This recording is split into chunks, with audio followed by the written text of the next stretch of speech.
Hey everybody, it's Mike, and today we're going to be talking about, what did I say? We're going to be talking about some crazy nonsensical stuff having to do with healing from crazy relationships with people who have some kind of personality disorder. Is that what we're doing? Yeah. So, what exactly was the title that I said? Let's find out here. Just got back from surfing, so I'm a little tired and loopy. When does the healing come after the breakup? And what is true compassion? So, I chose that title because I'm finding people responding to the idea of healing, like healing immediately. And, they've just gotten out of their relationship and now they're completely healed. And so, I say that I've healed from my relationship, my borderline ex relationship. I've healed from that. I don't have any lingering rumination about her. I don't have any pain. I don't have any anger, resentment. In fact, the only reason I even, remember her at all is because I volunteer and choose to keep making these videos because people keep telling me that it helps them. But if it weren't for that, I would have forgotten about this channel, 2 months after I made it. So there's a difference between healing from a particular relationship and being healed completely of your codependent issues. Those are two different things. But even then, the need to heal immediately, that can be a form of denial. That can be a form of actually prolonging and resisting doing the work. Again, not being in a relationship with your borderline. Your borderline has broken up with you or discarded you, or you've, in the rare occasion somebody's actually chosen, I got to get out of here. That in and of itself isn't going to heal the relationship. In fact, it won't even stop the connection. So when people say, I'm over my ex, but I still think about them. I'm over my ex, but I still feel guilty. I'm over my ex, but I still want to help them. You're not done. You may be out of the relationship. You may be moving towards healing. Certainly the first step is to be out of the relationship. And it's okay with me whether you make the decision or whether they make the decision. But that doesn't necessarily mean you're healed. So there's a lot of denial that comes in. I'm thinking of one person who's, I'm not gonna get specific because I don't want people to think I'm, pinpointing them. But somebody had a very tragic ending to their connection with their borderline ex, and then they were immediately talking about being healed. I'm healed now. I was looking. There was somebody, who responded to one of my videos and had some confusion about it, had conflicting feelings about it. And this was one of my videos about projection, where there's been a couple recently. Trust me, it won't be the last, and they weren't the first. But there was a couple of people recently who decided that I was being all of these horrible things to them because that I was, they called me all kinds of horrible names. I'm an asshole. I'm condescending. I'm a bully. They just had all these horrible things to say about me.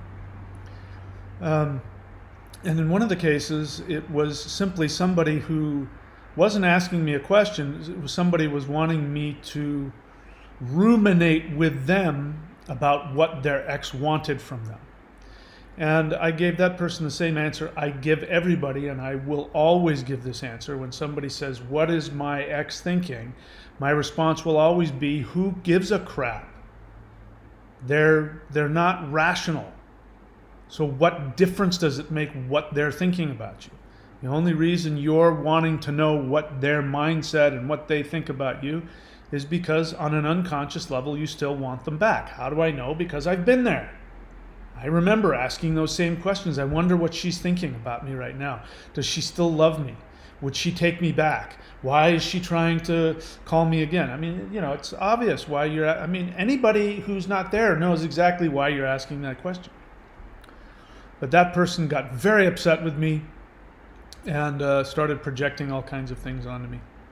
And in any case, one person was watching that and had a large response to that. And it was one that I took fairly seriously because the person was basically saying, in essence, the message I got from the whole giant paragraph was, Mike, it's your responsibility that they're in pain because of you.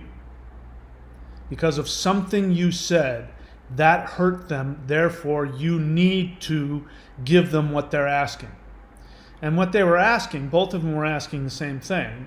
They were demanding that basically I get on my knees and I say, please forgive me, I'm a horrible person. Tell me exactly how I should treat you. In fact, one guy was telling me exactly how to communicate and what not to do and what to do because he's so sensitive and it's my responsibility to make sure that I don't trigger him or hurt him in any way.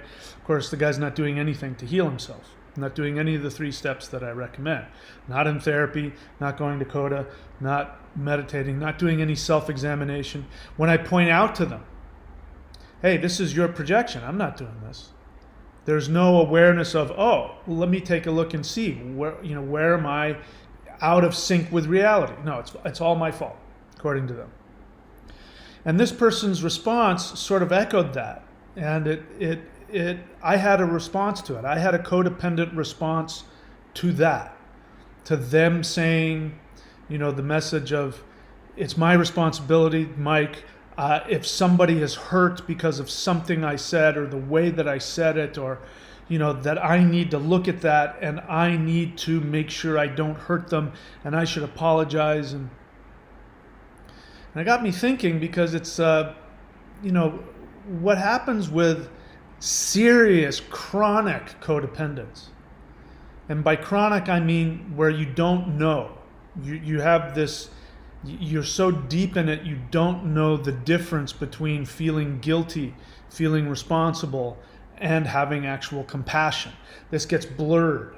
And there's like this ball of a mixture of it. It's, when I say things to you guys like, all of the feelings you have of wanting to take care of your borderline and heal them, and I say to you, that is not love. That is coming from your selfishness, etc., etc. It doesn't mean that there isn't some aspect of that isn't actual compassion. It's just that the actual compassion gets sort of mixed in together with the selfish, narcissistic, childish need that you're unconsciously projecting and demanding that the borderline meet for you. And so people can get their feelings hurt when I say to you, you're being selfish. Wanting to be with the borderline, wanting to rush to their aid, wanting them to be safe and all those other things, and wanting to take responsibility for whatever it is that's going on with them, that's selfish on your part.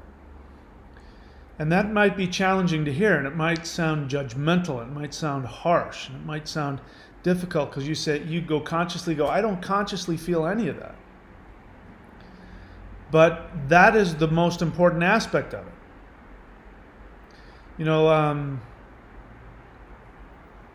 know, I'm drinking this herbal thing here, it's got all kinds of good stuff in it, but sometimes those energy drinks, they're filled with caffeine. They might have ginseng, which sounds healthy, but then they'll pump it full of caffeine. So you drink that and you get this energy and you think, I'm drinking herbs, and you're not. You're drinking caffeine. Caffeine is stimulating your adrenal glands to pump out adrenaline, and that's actually not healthy for you in the slightest. It's actually really bad for you. But you feel all energetic. And it doesn't mean that the ginseng in those energy drinks is bad for you. It's good for you. The adrenaline causing caffeine in there is not so good for you. And this is what happens when we are codependent and we're with our borderline or our narcissist or whoever it is, and we're trying to fix them, and we consciously are focused with tears in our eyes, doing everything we can to help them, and we feel so bad because we know they were abused as little kids or whatever their problems are. It doesn't mean that there isn't compassion there. It just means that you can't separate the true compassion from your selfishness, from your childish, conditioned self. So, if you're a codependent, you were conditioned. Your relationship with your parents was conditional. It was transactional, which means that they didn't love you for who you were. They loved you based on what you did for them. Same is true for the borderline, to the extreme. So you don't know. You don't know the difference between how you've been conditioned and what is actually coming out of your true self. So I want to, well, first off, I wish everybody the healing that they want as fast as is possible. Let me be clear, the reason why I was healed from my relationship with my borderline ex was because, number one, I've been in 12-step work for almost 40 years. And I've been in therapy for over 20 years. And I've been a daily meditator for, again, 20 plus years. So the death of my fiance, that just was something that went in and got some residual, really deep codependence, mommy stuff, brought it to the surface. And the codependent the borderline showed up just in time to zero in on that. So I was right there with you. I didn't know what borderline personality disorder was. And so I was not prepared in that weakened state. I was not prepared I didn't have the tools to see it coming or know how to handle it. Until the pain became so great, I started to realize I've been here before, something's wrong. And then I went no contact, and then I did those three things that I tell you. Therapy, let me write it again in case you don't know what I mean. Therapy, I already had a therapist, so it was easy for me. I just started talking to my therapist who knew all about borderline personality disorder.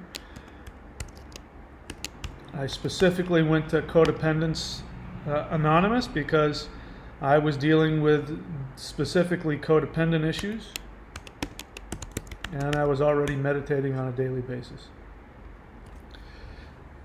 So those are the three things. So because of my 40 years of being in 12-step work, I knew how to work the steps. I knew what to do. Once I became conscious that I was in trouble, and that I was deep into a serious codependent issue, I remember saying, oh my God, I am so codependent.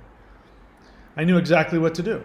And I broke out my pen and my paper and I did my 4th step inventory because I knew that would give me the strength to disconnect. And I did that right away, and then I found a guy, in my local 12-step group, and I said, I need a temporary sponsor right now to listen to because I'm in a foreign country, I couldn't get together with my physical sponsor, so I wanted to sit across from some guy and read my 4th step and have him listen to me do my 5th step. And it was really healing because he had a lot of similar experience. And then the magical things started happening of me being able to pull my head out of it. And after continuing to work through the steps on her, after doing step 4 and 5, 6, 7, 8, 9, 10, 11, 12, that process took me, 2 months after going completely no contact. And then I was free of that obsessive connection with her. Now, it brought up a lot of codependent issues that hadn't been dealt with, a lot of mommy issues that hadn't been dealt with. And so I had to live with those and I had to work with those, but it no longer was about her. I was no longer projecting and transferring my passed away fiance or my passed away mother. I was no longer projecting or transferring onto somebody else. I had full awareness of, oh my God. It's like you woke up and the rose-colored glasses fall off and you go, oh, that whole time I thought we were having this deep, now I look at it. Back then I would have told you about, you don't understand, it's so, our connection is so deep, and the emotions that we shared and the communication that we had, and it's like so sad, because if I could just have that person without the splitting part, if we could just get rid of the splitting, it would be perfect. I believe that after doing the steps, working through steps 4 through 12, then I realized, looking in hindsight, that's not what was going on at all. It was like, have you ever seen like like two babies talking to each other? They're like pretending to talk and they're not saying anything.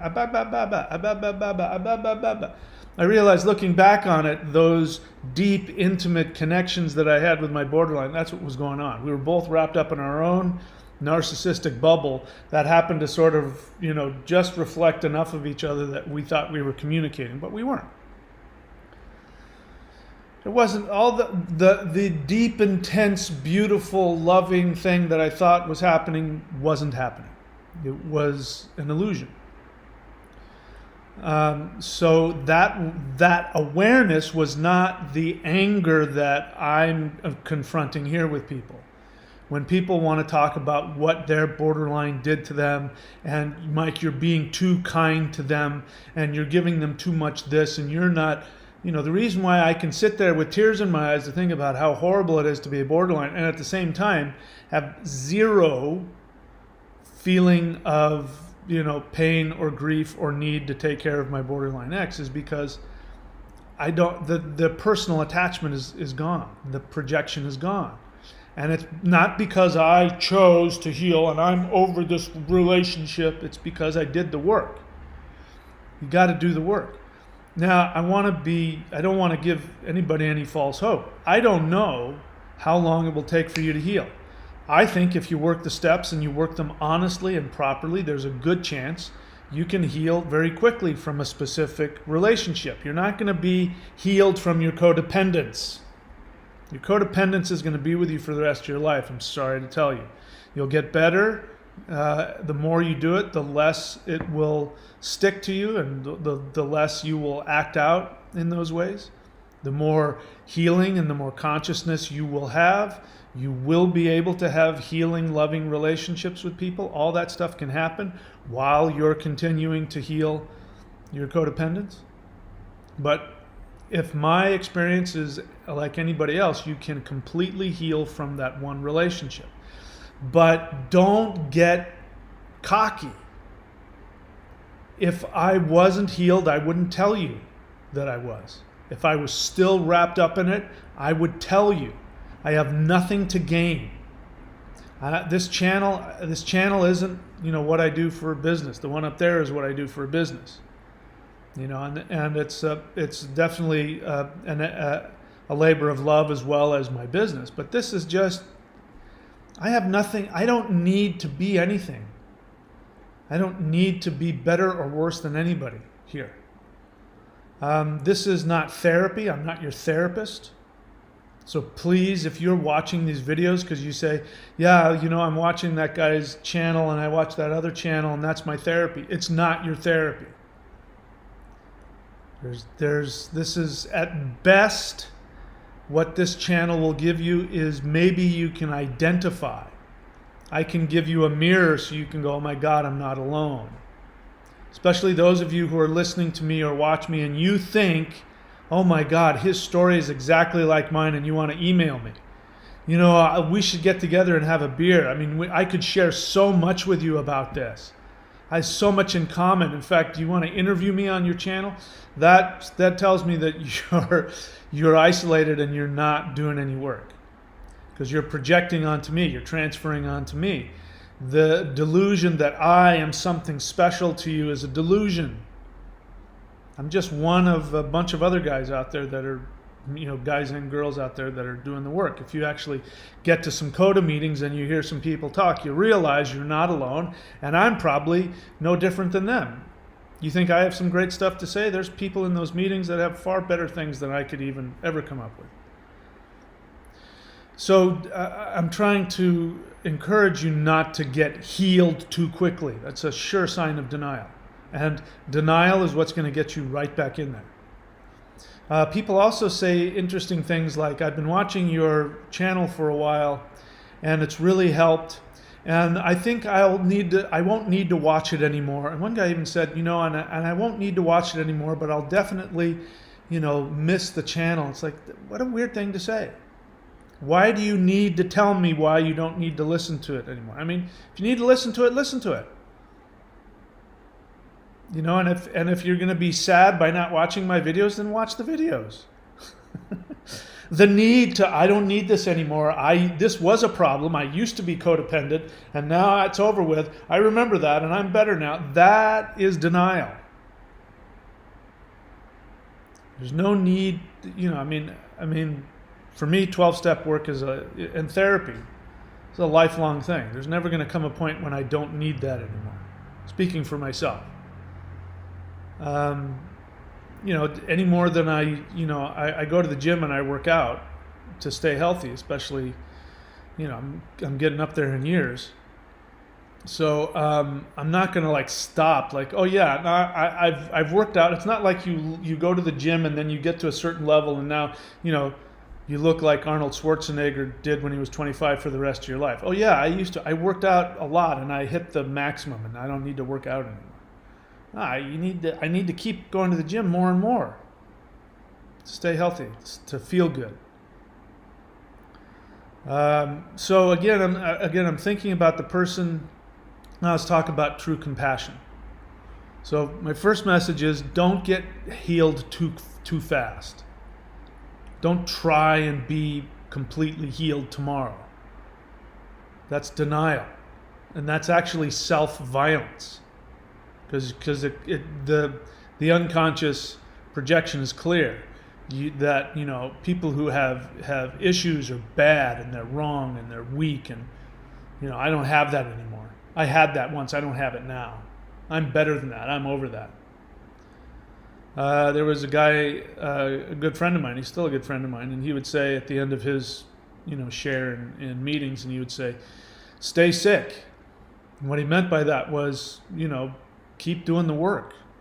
Don't get so healthy that you go into denial and stop doing the work, because that's when people end up in trouble. That's when you end up back in another relationship, or you end up ruminating, or whatever is your issues, or in a lot of pain.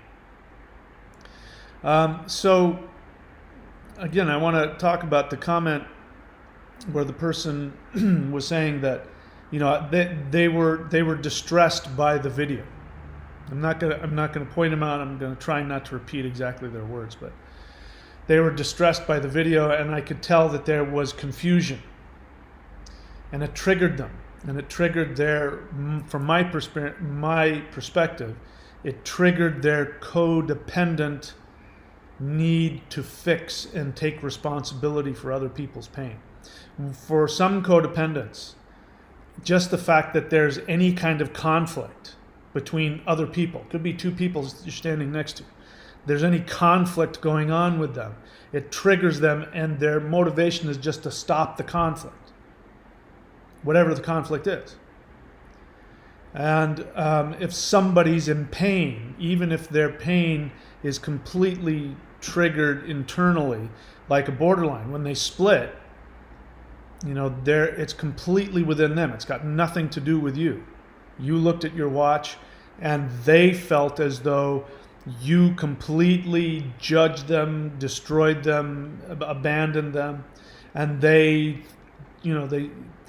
Again, I remember my borderline. This is when she first split on me, like it first started happening. We were out to dinner, and we had gone to 3 restaurants because each restaurant we went to, there was something wrong with it. It was too bright, or it was too loud, or she didn't like the music, and she was really, really uncomfortable. And so I said, okay, where do you want to go? And we ended up going to 3. We went to the 3rd one, and then she started flipping out because she had to order her food. And she wanted me to order her food for her. And I didn't understand what she was saying. She said, my ex used to, she had this, I knew that she had a narcissist ex-boyfriend. She said, my boyfriend used to order my food for me. And I said, well, I'm not going to do that. You order what you want. I'm not here to control you. That's not what she heard. What she heard was, I'm not going to take care of you. That's not what I said. I was trying not to be that other guy. If I had known, if she had said, will you please order for me? I would have said, okay. She didn't do that. I didn't understand. But then she started flipping out, and I was looking at her trying to figure out what was going on. I didn't understand. I was like, what is going on with her? So I must have had this kind of look on my face. And she said, don't look at me like that, and got up and left. Left me in there, and the waitress was there, and we were both like, and I had to go and pay the bill for the drink she didn't drink, and it was very embarrassing. And as soon as I got to the sidewalk, as soon as I made it down the steps to the sidewalk, in she comes telling me why it's all my fault that I made her this, that. And I said, hang on, I'm not doing this with you. I don't know what's going on with you, but it's not my fault. So back off. I don't know if anybody had ever talked to her like that before.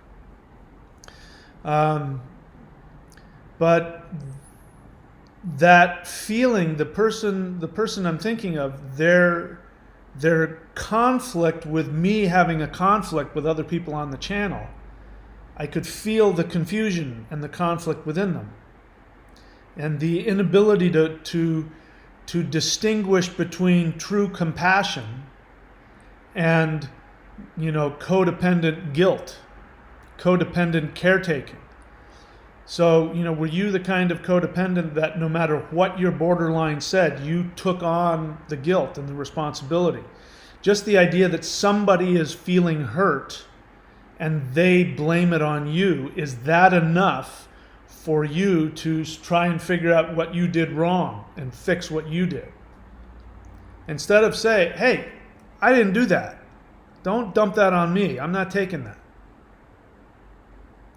And if I do that, if you're standing there and somebody, whoever it is, projects onto me, let's say, let's make a hypothetical, and I'm standing there and somebody projects onto me and starts saying that I said this and I meant that when I didn't, is your response, and then if I reflect back to them their aggression and I say, hey, don't put that on me. That did not come from me. Here's what I said and here's what I meant. This is coming from you. This is your projection. If I do that, is that going to make you uncomfortable? Are you going to feel stimulated to want to just stop their hurt? Or are you going to feel responsible for both my reflected aggression back on them or their pain? Are you going to, you know what I mean? If that goes on, this means that we're talking about some unresolved codependence. And if I remember, this was somebody who had said earlier that they were healed, but they couldn't find joy. And that's not healed. Because even though I still am codependent. I still have to work on my issues. I still have bad days. I mean, today started turning into a bad day. I woke up, this happens with me, the nature of my 12-step stuff is I wake up in the morning and I'm not a morning person.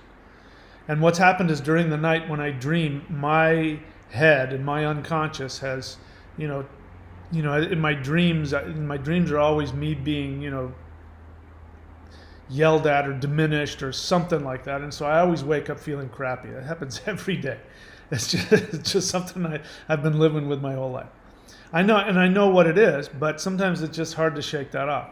I went out surfing today, and the waves were not cooperating, and I came in and I cut my foot on some rocks, and I was like, gosh, I wish I had just stayed home. And I started getting myself into a bad mood, and I said, you know what, I'm not going to indulge in a bad mood. This has nothing to do, these feelings I have right now, even though I have them, has got nothing to do with anything that's happened, and it has no reflection on me as a person. I'm not going to indulge in feeling that way. And then I thought about things I can do. This is one of them. Making videos makes me feel better. Being of service and helping others makes me feel better. So this is one of the reasons I do that. Anyway, I kind of forgot what I was talking about, but I think you get where I'm going here. And until you do the work, until you work those steps, I mean, I think that's the most important thing. Again, of the 3 things that I tell you to do, therapy, coda, and meditation. If somebody said, I can only do one, I would say work the 12 steps with a sponsor. That's the important thing. You got to work it with a sponsor. You can't do it alone. And then you'll start knowing what healing is. But being separated from the borderline or the narcissist for 6 months or 2 years or 5 years, and yeah, you're not in that same intense rumination and anxiety that you were, that does not mean that you're healed, and it does not mean that you've broken the connection. Just because you've gone no contact or they've gone no contact, that doesn't break the connection either. You have to do the work. And when you can look at yourself both ruthlessly and full of complete unconditional love, then you're going to be in a space of healing. And that's what I try and reflect here. And I may not do it perfectly all the time, but I work on it. And that is that I don't have an agenda on anybody here on this channel. That's why I don't take any clients from here. People ask me, can they talk to me? First off, please don't assume that I've got nothing better to do but talk to you on the phone or something for free. That's your that's your uncured codependent narcissism. But even if you ask me, I'll pay you to counsel me. I'm not going to take your money because I don't want to be your therapist. I don't want to have any agenda on this channel whatsoever. So I'm not here to make you feel good, and I'm not here to hurt you, but I'm here to give you a view in how I heal myself. And this is what I strive for. I strive to be ruthless with myself and completely unconditionally loving. And a great representation of that is the affirmation done by the EFT tapper guys, which is, even though I have this feeling, I thoroughly and completely accept myself. So that's why I'm able to look at you and I can read and I'll probably do it today, I can read your comments and I know what your real question is. It's because I've gone through that same process with myself. If I look at you and I say, this is your narcissism, and what you really want is for me to co-sign your drama about why they want you back, you're lying to yourself. It's because that's awareness I've had in me. I'm not doing it just to point my finger at you and make you feel bad. But if you're not in a place of willingness to hear what you don't want to hear and know the truth, the difference between your narcissistic projection and the objective truth, if you don't want to know what the objective truth is, there's nothing I can do for you. And, those 2 guys that I mentioned, I don't know them well enough, but based on their continual repetition, even if when I show them, I say, watch the video, I didn't say that, here's what I did say. Even after doing that, they still refuse to do anything other than, just absolutely abuse me and attack my character. Then we're dealing with a covert narcissist. And when that's the case, there's nothing I can say. In fact, it's a waste of time to even talk to them.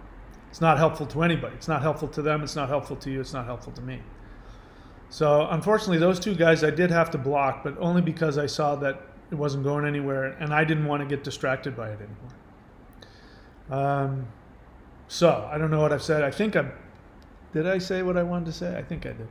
I'm happy to take any questions. Bear in mind, again, the best way to interact with me is to ask me an honest question. An honest question is, You're asking me something that you think I have the answer to that you don't. A dishonest question is when you ask me a passive-aggressive question, or when you have a statement and you form it in, a question, and then I'm going to get annoyed by that. I'm just telling you right up front.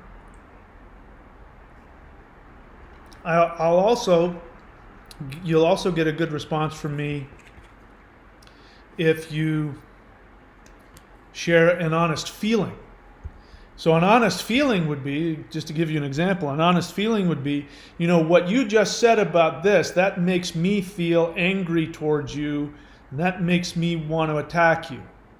That's the feeling. You haven't said anything except shared a feeling, and the only real response I can give to that is, well, I can understand that feeling. I might go on to say, here's where I think your projection is, or something like that, but I'm not going to shame you for your feeling. But if you get passive aggressive with me, if you attack me personally, or if you manipulate my words, I might react in a human way. And I might then want to turn the spotlight back onto you. So I'm just letting you know how to best interact with me. I'm working on having more compassion, but sometimes tough love is the kindest thing. And I'm good at the tough love part. All right, let's see, what else? Joe Bro says, do you think shadow work is almost the same as step 4 and 5? I got to be honest with you, that the term shadow work, and again, this is just my bias, it just sounds very new agey and superficial, and people say, I'm doing a lot of shadow work, and I don't know what that means. Does that mean you're indulging in your negative feelings, or does that mean you're going to therapy and working on it? It's just one of those terms, like love and light. It's just one of those phrases that just, again, this is my bias. It just sounds superficial, and it's the kind of phrase somebody uses when they're by themselves and they're working on themselves, and they're not really getting any help from somebody. They don't have a sponsor, they don't have a therapist. Now, having said that, I don't know what you mean by that. So you said, do you think shadow work is almost the same as step 4 and 5? Are you asking me, instead of working step 4 and 5, that somebody should just go into a darkened room and play some emo music and put on black stuff and write dark poetry? No, they're not the same. If that's what you mean by shadow work, it's not the same. The 4th step and the 5th step is a form, if you want to call it shadow work, but it's not like delving in the feelings. It's you're looking at your resentments. I've talked about step 4 before, and I'll share it again. Step 4 is very simple. You get mad at me, let's say. You get, and if I'm doing my job right, people are going to get triggered. They're going to get their feelings hurt, and they're going to get angry, and they're going to feel threatened by things that I say. That doesn't necessarily mean I'm doing the right thing, but if I am doing the right thing, that will happen. So let's say I say to you, I read your comment, and let's just say you got your feelings hurt because I say shadow work. That sounds really new agey and superficial. Let's say you got your feelings hurt by that, and then you got angry at me. And then you start having these feelings of, I don't like him, he's condescending to me, he thinks he's better than I am, and who the hell does he think he is? His way is the only way, my way is just as good. You start having those kinds of feelings, you're in a resentment. So a resentment doesn't mean you're right or wrong. It just means that you have anger that's not going away on its own. One of the guys I mentioned, he came on and he wrote 4 or 5 huge paragraphs, all within one was 3 hours later, and then another 2 hours later he wrote another one, and then another 5 hours later he wrote another one. He was obviously stuck in a resentment against me. He couldn't stop thinking about me and how angry he was. It wasn't like he wrote one paragraph and then forgot about it. He got his anger out and he was okay with it. No, he couldn't let go of it. It wouldn't let go of him. That's a resentment. So when that happens, for me, if I can't stop thinking about something somebody did or said, if I'm 2 or 3 days later, I'm still rehearsing in my head what I was supposed to say to them, it's a resentment. It means to re-feel. And it's real simple. You can go and look it up online. Do a fourth step. You know, the Alcoholics Anonymous fourth step, the shortest one. You know, not the big giant. You know, I'll do this, but just the short 4 columns. That's it. Get to that one, so that you with the least amount of words you get to the core of it. A true fourth step doesn't take very long for each resentment. It doesn't take long at all. So you would say, column 1, who am I mad at? I'm mad at Mike, the guy on YouTube. Why?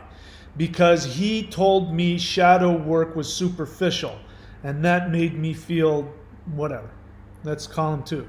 Column 3 is, what is the character defect that it stimulates in you? And what they mean by character defect is the self-survival instinct. And there's a list. Fear, pride, sexual relationships, finances, security, safety. So you write down, what did it affect? Let's see. It affected my pride. Definitely, I felt offended by that. So you would write pride, and then you would say, and it made me insecure because I felt really good about it. I was doing the shadow work, and now I feel like maybe I'm not doing it right, and I'm, you know. So you'd write down security, and then I did the shadow work with my girlfriend, and now I don't think I can do it with her now because, you know, because he said this and it makes me feel. So you would write down that. So just by me saying that, it's triggered sexual relationships. In fact, I wrote this book on shadow work, and so I make a lot of money off that book. And now that he's attacked that, I don't feel like maybe I know what I'm talking about, and maybe I should get rid of my book. Okay, so that affects your finances. You see that? Just one simple thing on here can affect you on the deepest levels of your perceived issues. This is why people get so angry over seemingly innocuous nothing words. This is I mean, the borderlines are a great example because it's to the extreme. That's why they get so triggered over you looking at your watch. We have the same issues. And then you look at that, and then you find out what your selfish, self-centered, what your agendas are, what your attachments, what your desires are. And then you, on the fourth part, you go, well, what I really wanted from Mike is I wanted him to co-sign me on this because I felt a connection with him, so I felt rejected. But the truth is I don't even know the guy. He's just some talking head on YouTube. And I feel like he's my friend, and I really want to connect with him, and I feel really rejected. And now I realize that's exactly how my father made me feel, and so I projected onto him my dad. And then you can cry about what dad did and realize that I didn't do that. Got nothing to do with me. It was dad that did that to you. See what I mean? And then you heal. And then the projections, the scales of projection fall off your eyes, and you realize, oh, he's just some guy on YouTube. He doesn't know anything about me. He could care less. He's just spouting his opinions. Who cares what he thinks? Right? That's a fourth step. And when you do that, healing comes. Then you start to look at how, let's say, again, using that example, wanting some man's approval because I like what he has to say and wanting to feel connected to him. I realize now in the past I have overreached and I've tried to reach out, and I keep getting rebuffed and rejected by these male figures in my life, and I realize now how selfish it is of me to demand that they give me this level of connection. And I realize now, how much damage I've been causing other people. In fact, that one guy, I slashed his tires because he hurt me so bad, and it was not his fault. I was projecting onto him, and he just happened to be some guy at the gym I talked to and tried to go out and have drinks with later, and he said, I don't even know you. See what I mean? You can see how all of this is happening. Those other guys I talk about, there's no doubt in my mind, I am one of a long string of people that they are doing that to on probably a daily basis. But until they have the ability to ruthlessly look at their projections, and that means looking at the attachments that you have, what you're trying to accomplish through your projections, unless you're able to look at that, you can't be ruthless with yourself, and then you can't heal. right? Then you won't be misunderstood all the time. That's one of my big things. Like in group, that's one of my big things. Like when I get triggered, and everybody in the group is saying, Mike, you are way off base here. And that you'll hear me say, I feel totally misunderstood by the group right now. I feel like nobody's listening to me. That's my childhood issue. That's what happened when I was a kid. So this is what fourth and fifth step work is. Cat G question. My ex-husband, who was diagnosed with BPD, currently in therapy and on meds, is living with his girlfriend, possibly another BPD NPD. What are your thoughts on such a dynamic? Guess what I'm going to say. So let me get this right. It's your ex-husband who you're no longer living with. That's all that matters to me. You're no longer with them. Right? They're destructive to you. I'm trying to say in a nicer way what I said to the other guy that triggered him so bad. Which is, who cares? I mean, what do you mean, what are my thoughts on such a dynamic? I could care less. They're two, people with personality disorders. People with personality disorders do all kinds of crazy things. Why do you care? I mean, I know why you care. Trust me, I understand the feeling. But why do you care? He's borderline in therapy. It takes at least 8 to 10 years of a borderline who wants to be in therapy because they desperately want to start having better relationships. Has he been in therapy for 10 years? Because the only reason you're telling me this is because you want him back. You wouldn't be asking me about his relationship. What you want is you want me to give you the dirt on them and what's going on with them so that you can at least tell yourself, well, yeah, they're really screwed up. But the truth is you want him back. If you didn't want him back, you wouldn't be asking me about, it's not, he's an ex. He's an ex-husband. That means that legally you guys have no relationship anymore. He's moved on and he has another relationship. It's none of your business. Why do you care? You can't possibly want to know for any other reason other than you have bad boundaries. And I'm not judging you. I understand the rumination. It means that your energetic connection with him isn't broken. You're not healed. I don't know what my borderline ex, granted I wasn't married to her, but I don't know but my ex-wife, I was married to my ex-wife, and that was a bad, ugly divorce. I happen to know, unless something has changed, I haven't heard anything from or about her in 2 years probably, so I don't even know what the hell's going on. But I don't care. Is she still with that same guy? I don't know. Did they break up? I don't know. I hope she finds whatever she's looking for. I don't have anything, So, Cat G, why aren't you asking yourself the question of, yep, he's my borderline ex and it didn't work out and I really hope he finds what he's looking for. But I don't care. Why are you not in that space? It's a rhetorical question. Obviously, I know why you're not in that space. But, what dynamic do you want? See what I mean? I want to help you, and you asking that question is not out of idle curiosity. It's because you're not finished with it. It means you need to do the work. Are you doing the 3 things? Good. Do a 4th step.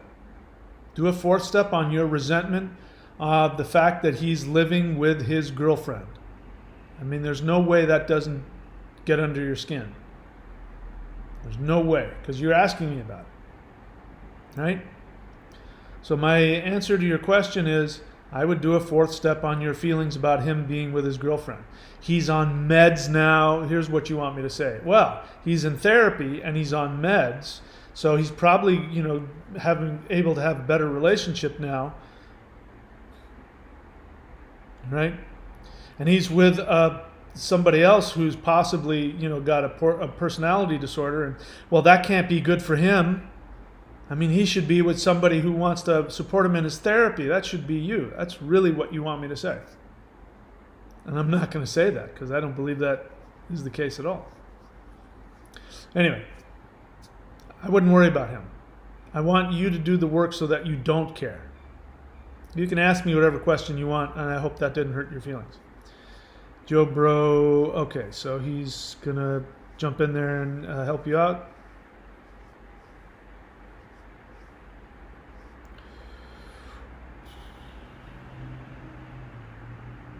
Okay, what else? All right, so people with a lot of good advice out there.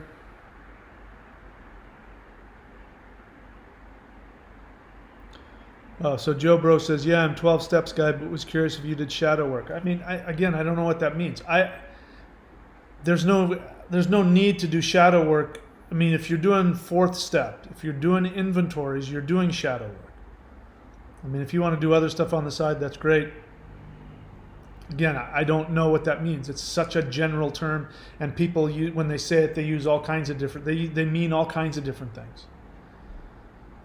It's got a. Anyway, I mean, just work the fourth and fifth.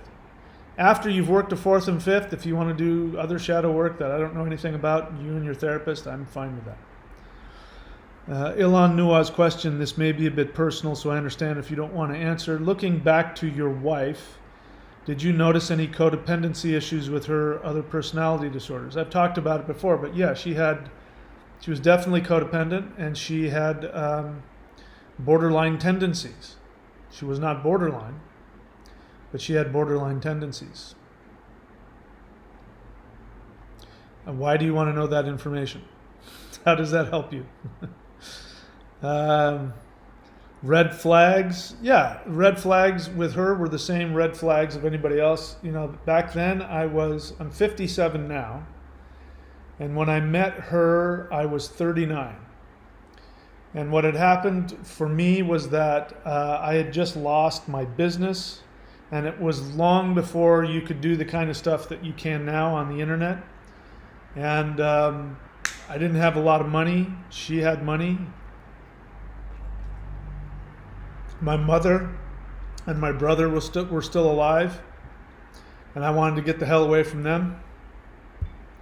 And she came along, and she was hot. And in the beginning was really, there's a lot of borderline. It's going to sound like a borderline. It was really hot and sexy in the beginning. And I wanted to go live in the mountains, and she lived up in Idaho. So she said, come live with me. And I said, all right. And I moved up there, and things got bad really fast. And we fell in love, like the sparks flew immediately, and you're the one for me and I'm the one for you. And there was that whirlwind romance. So red flag number one was, just on the first meeting, we knew we were meant to be together, and she was going to take care of me, and you belong with me. And, she made all these promises, I'll do this for you, I'll do that for you. And, and it sounded like a really good deal. It was, so red flag number two, if it sounds too good to be true, it probably is. And when I got up there and was up there long enough, and she could control me, and tried to control me financially and sexually and other ways like that, that was red flag number three. I broke up with her twice. So we were dating. After a year, I broke up with her, and I moved into an apartment somewhere. And then she magically hoovered me back in. I didn't understand what hoovering was, but she hoovered me back in. She became perfect again and made all these promises. And I moved back in with her for another year, and then broke up with her again. And then she came back and hoovered me again. This time, but if you marry me, I'll do this for you and I'll do that for you. And I said, okay. I didn't understand what hoovering was. I'd never experienced it before. Even though she wasn't full on borderline, she was close. So, you can see I was codependent then, and that's what happens when you're codependent. That's part of the healing process. You make mistakes, and you learn from them. So I don't judge anybody. This technique I have of in your face, tough love. A couple reasons for that. One is this is a YouTube channel. I'm not your therapist, and I have 3 or 4 seconds to get the message across to you. And the other one is that's what works for me. With the 12-step groups that I went to, that's how they talked to newcomers. And it works for my kind of 12-step issue. It doesn't work for all, especially a lot of codependents, it doesn't work. And that's why it doesn't bother me if you go watch somebody else's channel. You won't hurt my feelings. But it's because, I don't do it with any judgment. I see myself in you, and I'm coming at you the way I would come at myself to try and wake myself up out of whatever delusion I'm in. So, whatever works for you, I'm fine with that. The reason I'm asking is because reflecting on previous relationships and dates, he says, I noticed a lot of dysfunction and toxicity that I did not realize after remaining no contact with my ex. Yeah, like I said, she had borderline tendencies, but she wasn't full on borderline. She didn't split like that. She had other stuff going on. Okay, I don't see any more questions here. All right, so if you want to know what I did in depth to heal myself from my borderline ex, click the join button. Having said that, it's good you brought that up. Now, I went through that divorce. It was painful. I went through a lot of pain. But the level of pain that I felt after, divorcing my now ex-wife was nowhere near the level of pain, nowhere near the level of toxicity that I felt after just a few months with a borderline. That's why I made this channel. There's a huge difference. There's a huge difference between being with somebody who has tendencies or has emotional issues. It's still within the realm of understandable reality. But what happens, what the borderlines mental illness does to their partner, I haven't experienced anything like it. I can only imagine being with a narcissist is the same. But that cluster B toxicity is so much more damaging, and it's lifelong. Like my ex-wife, the normal sort of healing happened. I did a couple of 4th steps on her, but it wasn't, it was just I just sort of did it for the sake of doing it. I had anger and I had resentment, but it faded over time. Borderlines, it doesn't fade over time, it gets worse. The rumination, there's no closure. With my ex-wife, there was closure. You never have closure with a borderline, ever. And that's why you have to go to extreme measures to heal yourself. And it's a really insidious denial. That form of codependence it's a horrific. It should be in the realm of a personality disorder. It's so bad. What else?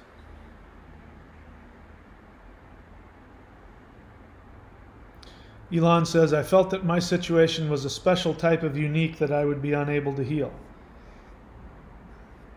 I realized that was its own type of narcissism.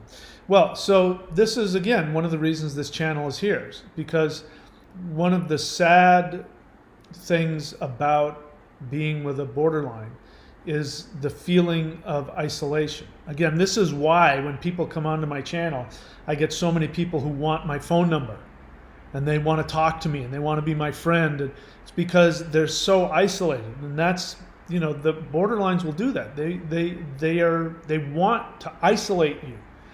It's very often a borderline will want to pull you away from family and friends because they're threatened by anything and anybody else. But it also serves them, because if you don't have other people who are acting, relatively normal, then you don't have any kind of mirror to bounce back the insanity that's going on, the guilt and the manipulation and the hoovering and you don't have anything to bounce off of. So you're guilted out of having any friends. You're guilted over being connected to your family, because if they heard, and you also feel guilty, you don't talk to anybody. I remember when I was with my borderline ex and I had a session with my therapist on the phone, I remember telling myself not to tell him certain things, because I knew if I did that he wouldn't understand. He would say she's bad for you, and he wouldn't understand. So I only told him the things that would make him think that I had a good relationship with an awesome person. And that's part of the denial, the protection. I was already protecting her illness. That's a form of protection. So your feeling of that your situation was unique, you're right, that's your narcissism. But it's that isolation. And so this is one of the things that I hope this channel does, is to help people realize that they're not alone. Why I keep harping on you guys to get to CODA, so that you can realize not only do you relate to me, but there's thousands and millions of other people who have the exact same feelings that you do. And if you realize that you're not unique, that you're not special, like people want to say, no, you don't understand, it's complicated. It's not complicated. There's a billion other people with the exact same scenario going on. What you're calling complicated is, what you really mean is, I feel confused and conflicted. But the situation itself is not all that complicated. You're just conflicted. You want out, but you can't leave. Anything else? Nothing else. So Elon Nuaz, if you want to continue to come on my channel, you're definitely welcome. But are you the guy? No, that's Joe Bro. 3 things: therapy, 12 steps with a sponsor, and meditation.